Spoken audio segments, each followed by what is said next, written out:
दूसरी बातों से जिस काम में वो लगता है कोई प्रकार से फायदा नहीं हो पाता, परेशान रहता है, तो अगर शिव जी की पूजन करता है तो उसके दुख दारिद्र दूर हो जाते हैं।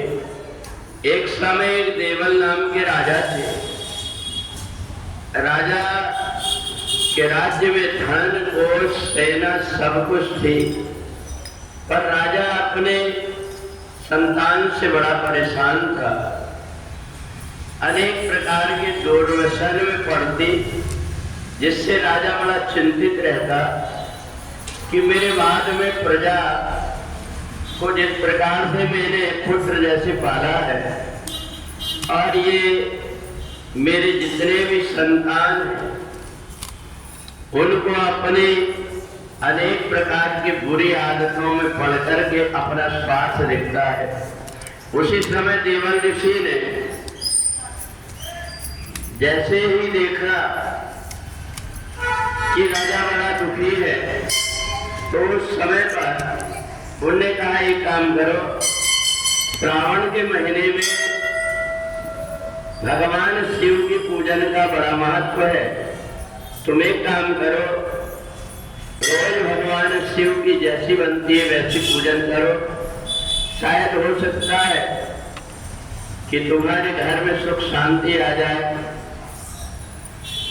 जैसे ही राजा ने श्रावण के महीने में पूजन प्रारंभ किया, वो देखता है कि पहले तो मैं स्वयं पूजा करने जाता था, पर अब मेरे बेटे लोगों को भी लगा कि वो भी पूजा करने के लिए जाए।